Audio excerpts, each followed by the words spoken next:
Out. The morning Raymond Okafor became regional director of Northgate Health Systems. He walked into the night shift handover and found a man asleep in the medication reconciliation room. The man was seated upright in a plastic chair, chin dropped to his chest, a printed spreadsheet still held loosely in one hand. Raymond did not stop to read what was on the paper. He did not check the shift log clipped to the wall beside the door. Out. He looked at the sleeping man, looked at the badge on his lanyard, and made his decision in approximately 4 seconds. He called the charge nurse. He called security. He had the man's access card deactivated before the man had fully opened his eyes. Out. Thomas Beaumont was 51 years old, which showed in the way that certain kinds of work show in a person, not as decline but as accumulated weight. He was a pharmacy coordination specialist at Northgate's Central Hospital in Winnipeg, a role whose title communicated almost nothing about what the work actually required. Out. What it required, practically speaking, was that Thomas understand the medication supply chain for 12 departments simultaneously, track the interaction between the hospital's aging dispensary software and the newer electronic health records system that had been partially integrated 18 months earlier and never fully stabilized, and catch the errors that neither system flagged because each believed the other had handled them. He had been doing this for 19 years. Out. He had 2 daughters. The older one, Adele, was in her 2nd year of environmental science at the University of Manitoba. The younger one, Sophie, was 14, quiet in the way of children who read more than they talk, and had been living with a diagnosis of type 1 diabetes for 3 years. Managing Sophie's condition was not complicated in the clinical sense, but it required the kind of consistent, attentive presence that does not accommodate distraction well. Out. Thomas had built his entire life around being consistent. His wife had left when Sophie was 9. Not dramatically, just a long deterioration that eventually reached its conclusion. And since then, Thomas had organized everything around 2 fixed points: Sophie's stability and his job's stability, because one paid for the other and neither could be compromised without the other collapsing. Out. He was not a man who made himself visible at work. He did not have the language for organizational politics. He showed up, he caught things, he went home. His colleagues respected him without particularly noticing him, the way people respect the foundation of a building they live in without thinking much about the foundation itself. Out. Raymond Okafor was 43, brought in from a health authority position in Toronto, credentialed and ambitious and carrying the particular pressure of someone who has spent a career demonstrating that they belong in rooms where people expected someone else. He was legitimately capable. His record in operational efficiency was strong and had been earned. Out. But Northgate Central was a different kind of institution from the ones he had managed before, older, more complex in its informal systems, held together in places by institutional memory rather than documented process. He had not yet had time to understand this. He had been in the building for 11 hours when he found Thomas asleep in the medication room. Out. What Raymond did not know, because no one had told him and because the documentation did not reflect it, was that Thomas had not gone home in 43 hours. Out. It had started 2 nights before with a software flag that Thomas recognized as wrong before he could articulate precisely why. The hospital's dispensary system and the electronic health record platform communicated through a middleware layer that had been customized during implementation, and then quietly abandoned by the contractor when the contract ended. Out. Thomas had spent 3 years learning the middleware's behavior the way you learn the behavior of something that has no manual. Through close observation, repeated small failures, and the gradual accumulation of pattern recognition that cannot be formalized because no one ever sat down and wrote the formal version. Out. The flag suggested a synchronization gap in how the 2 systems were handling a specific category of high-alert medications, anticoagulants, primarily blood thinners prescribed to post-surgical patients in the cardiac and orthopedic wards. The gap was not causing visible errors yet. Medications were being dispensed, records were being updated. Out. But Thomas could see, in the timing sequences and the confirmation identifiers, that the 2 systems had begun confirming the same dispensing events through different pathways and occasionally logging them as separate events entirely. It was subtle. It was the kind of thing that would look fine in any individual chart and would only become apparent if someone was watching the aggregate pattern across all active prescriptions in both wards simultaneously. Out. The downstream consequence, if the gap widened, was that a patient could receive a second dispensing of a medication the system had already confirmed, not because any individual made an error, but because both systems believed the other had flagged it as complete. With standard medications, this was a manageable risk. Out. With anticoagulants, a duplicate dispensing in the wrong direction was the kind of event that ended careers, triggered investigations, and, in the worst version of the scenario, ended patients. Out. Thomas escalated the issue through his supervisor on the first night. His supervisor reviewed the flag summary, consulted with the IT liaison, and received a response indicating that the issue had been logged for review and that the systems team would assess it in the next scheduled maintenance window, which was 11 days away. The response was not unreasonable by the logic of IT scheduling. It was completely inadequate for what Thomas understood the actual risk to be. He did not comply with the implicit instruction to wait. He began manually cross-referencing the dispensing logs between the two systems, building a tracking layer by hand in a spreadsheet that reconciled every high-alert medication transaction across the two affected wards. He worked through the first night. In the morning, he went home, showered, got Sophie breakfast, confirmed her glucose readings, made sure she had her supplies, and arranged for his neighbor Beverly to be available in the afternoon. Then he went back. The second day, he identified 3 instances where the synchronization gap had produced a near-duplicate event, caught each time because the pharmacist on duty had manually verified before dispensing, which was protocol but which was also, in practice, a protection that depended entirely on the pharmacist being attentive and not managing 4 other things simultaneously during a busy shift. He briefed the 2 pharmacists currently on rotation personally, explained what to watch for, and asked them to contact him directly rather than through the system queue if anything flagged unusual. He left notes at every relevant station. He also built a temporary reconciliation check into the workflow, a manual verification step that would catch the gap's output before it reached the dispensing point. It was not elegant. It required every pharmacist to run a secondary confirmation on high-alert medications that the system should have been handling automatically, but it would hold, and it would hold safely, until the systems team could address the underlying problem properly. He did all of this while also managing his regular responsibilities across 12 departments, because the hospital did not stop needing medication coordination because Thomas had identified a serious systems problem on top of it. By the second night, his body was running on the specific kind of fuel that replaces sleep when sleep isn't available. Not energy exactly, more a narrowed intensity, the way perception contracts to only what immediately requires attention. He had set himself up in the medication reconciliation room where he could monitor the incoming logs as they updated. He had a coffee that had gone cold. He had the spreadsheet in his hand. He had intended to read one more data cycle before going to check on Sophie and then returning for the overnight. He had not intended to fall asleep. The body does not always consult intention. Raymond found him at 7:15 in the morning on the first official walkthrough of his first day. Thomas surfaced from sleep to find security personnel beside him, a man he did not recognize speaking to him in a tone that was controlled and carried the specific coldness of someone who has already made their decision and is now managing its administration. He registered the words slowly, access card, HR, termination effective immediately, and his first instinct was not to defend himself. His first instinct was to say one thing. He said it, the reconciliation spreadsheet, Ward 7 and Ward 9. Don't let anyone change the workflow on high-alert medications until the systems team has addressed the synchronization gap in the middleware. Raymond looked at him with the expression of a man whose certainty has not yet been reached by anything being said. Thomas looked back, and what was in his face was not anger and not fear. It was the specific exhaustion of someone who has used up every reserve and has found one more thing they still need to say. He said, quietly, that there were patients currently on anticoagulant therapy whose dispensing records might produce a duplicate event if the manual reconciliation step was removed. He said he understood that he was being terminated. He said that this was separate from that. He said it to a room that had largely decided to observe rather than engage. Raymond told security to proceed. There was a junior pharmacist in the room named Kevin who had worked the overnight shift and who had spoken with Thomas twice in the past 40 hours about exactly the flags Thomas had described. Kevin did not speak. He was 26 years old and had been at Northgate for 8 months, and the calculation was not a close one for someone in his position.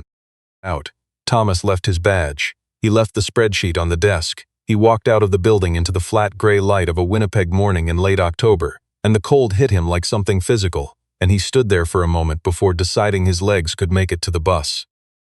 He was on the bus when his phone began accumulating messages from colleagues whose names he recognized and whose urgency he understood and did not have the standing to respond to any longer. He turned the screen down. He looked out the window. He had not slept in the kind of way sleep actually does anything, and the city moved past him without landing clearly. Sophie was home with Beverly when he arrived. Beverly took one look at him and asked no questions of the practical kind. She said she would stay through dinner. Sophie came out of her room with the particular radar of a child who has learned to read her parents' state accurately, asked once if he was okay, received the answer that he was just tired, and returned to her room without pressing. Which was its own kind of love, the restrained consideration of someone who has decided not to add to the weight already being carried. Out. Thomas sat at the kitchen table for a while. He did not eat. He looked at his phone once and then put it away. He made it to the couch, and after that he did not make many decisions at all.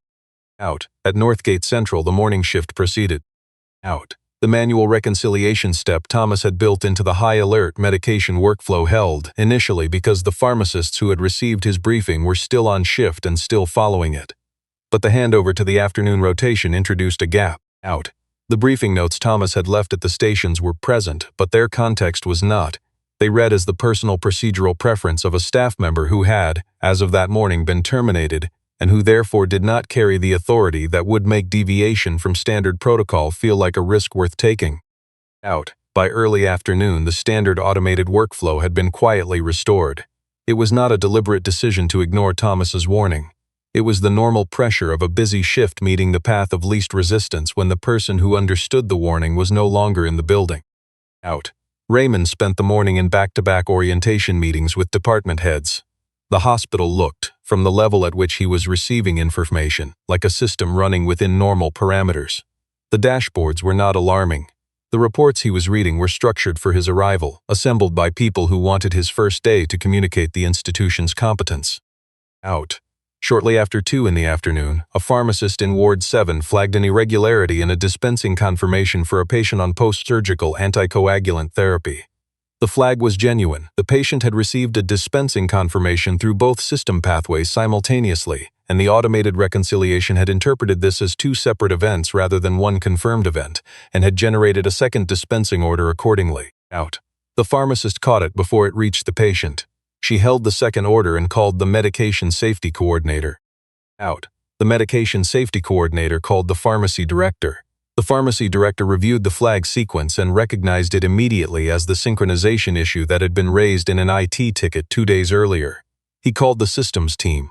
The systems team pulled the ticket, reviewed Thomas's original escalation, reviewed the timeline of the manual reconciliation workflow that had been in place, and understood, with increasing discomfort, what they were looking at. Out. The pharmacy director walked to Raymond's office at 3:15 and closed the door behind him. Out. Raymond listened to the explanation with the stillness of someone processing information that is arriving faster than the framework available to receive it.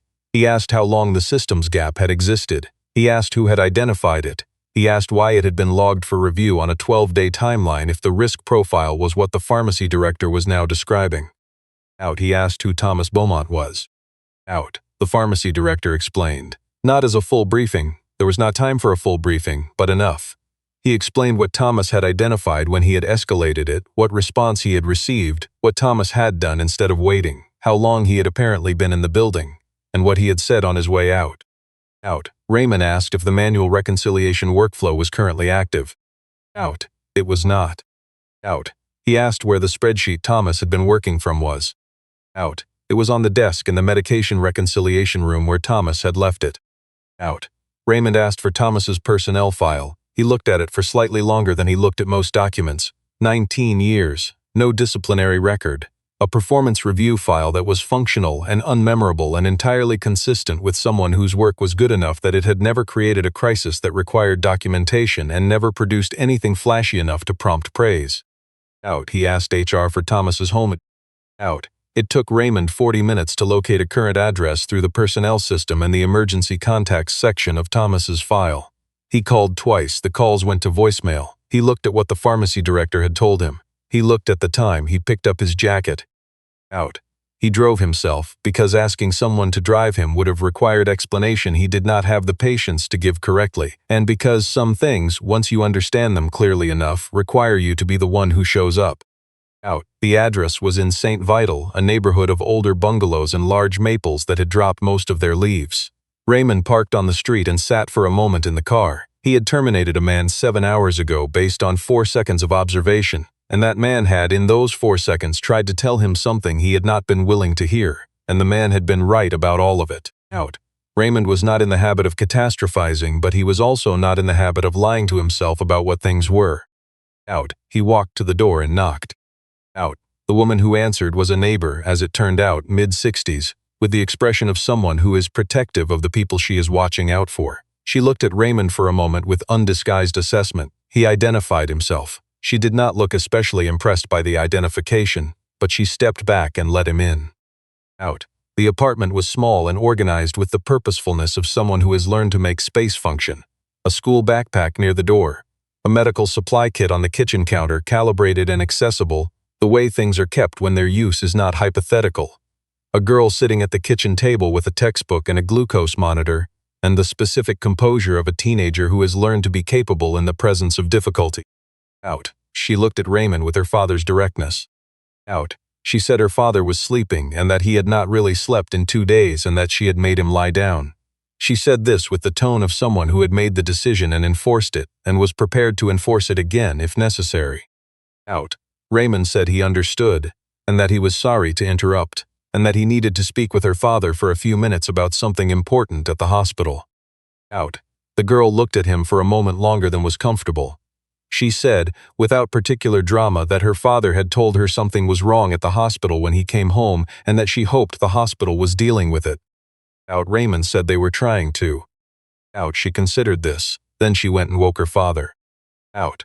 Thomas came out of sleep in the way of someone who has been running on reserves, not gradually, but with the slightly blank alertness of a person who has trained themselves to be available quickly, because there has been no one else available if not them.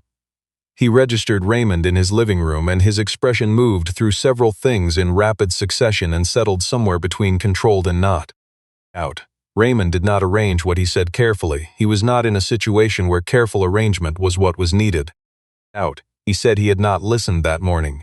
He said he had made a decision in a moment based on what he saw and not on what he did not yet know, and that he had been wrong and that he was sorry. He said this plainly and without the softening language that might have made it easier to deliver.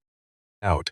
Thomas said nothing. He was sitting on the edge of the couch, still in the same clothes from the morning, and he was looking at Raymond with the particular look of someone who is deciding whether the apology is worth anything or just words deployed in a crisis. Out. Raymond said that the synchronization gap had produced an event in Ward 7 2 hours ago.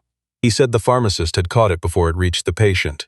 He said the manual workflow Thomas had built was no longer active, and that no one currently in the building understood the middleware behavior well enough to reconstruct it or to safely navigate what might come next before the systems team could implement a proper fix. Out. Thomas closed his eyes for a moment, not surprise. Something closer to the weight of having been right about a thing you had hoped not to be right about. Out. He asked about the 3 patients currently on high-alert anticoagulant protocols in Ward 9. He asked whether the evening shift pharmacist had received a briefing. He asked whether anyone had reviewed the reconciliation log for the previous 4 hours since the manual workflow was discontinued. Out. Raymond said he did not know the answers to any of those questions. Out. Thomas reached for his phone. He reviewed several things. He set the phone down. His daughter was standing in the doorway of the kitchen, watching both of them with the measured attention of someone who has seen her father carry things alone for a long time. Out. Thomas looked at Raymond and said, calmly, that he was going back because there were real people in those wards whose safety depended on someone who understood the system being present while the system was in the state it was currently in. He said he was not going back because of the apology or because of the job.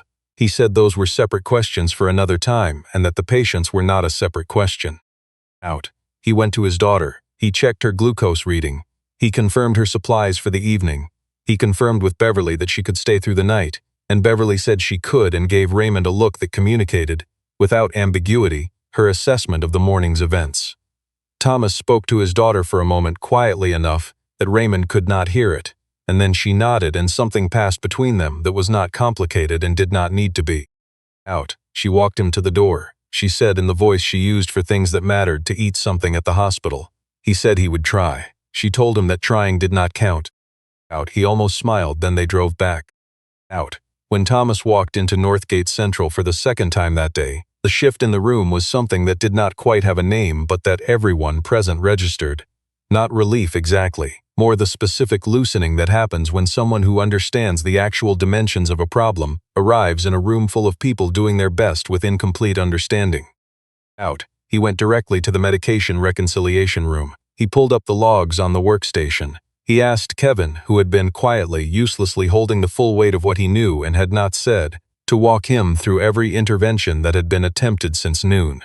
Kevin did this with the rapid thoroughness of someone who has been waiting for permission to be useful. Out. Thomas listened. He asked 2 questions, then he began. Out. He reinstated the manual reconciliation workflow with a modification that made it faster to execute and less dependent on shift-to-shift communication to maintain.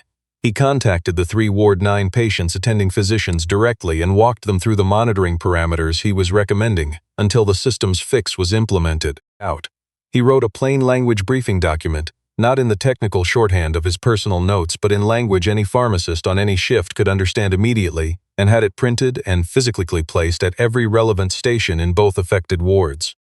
Out. He worked with the systems team lead through the evening, not in the role of someone managing upward, but in the role of someone who had spent 3 years learning a piece of infrastructure that no one else had bothered to learn, and who was willing to transfer that knowledge to people who would now need to maintain it. Out. By 9 in the evening, the synchronization gap had been patched with a temporary fix that would hold safely until the full remediation could be deployed. By 10, the reconciliation workflow was running on the corrected automated pathway. By 10:30, Thomas had confirmed that every high-alert medication protocol currently active in both wards was tracking cleanly through both systems. Out. He sat for a while at the workstation in the medication reconciliation room and let the quiet settle. Out. Raymond came in and sat down across from him, not as the regional director, just as a man who had done something in the morning that had almost caused serious harm, and who was now in the position of understanding exactly how close it had been. Out. He told Thomas that what had happened that morning was his failure of judgment, not a defensible management decision, and that he intended to say so formally and not in language designed to distribute the responsibility broadly. He said he understood if Thomas did not want to continue in the role. Out. Thomas said he would let Raymond know. He said it without hostility. He said he needed to sleep first and to be with his daughter in the morning, and then he would think clearly about what came next. Out. Raymond accepted this without pressing. He said one more thing before he left the room. He said that whatever Thomas decided, he wanted to know what Thomas thought should be structurally different.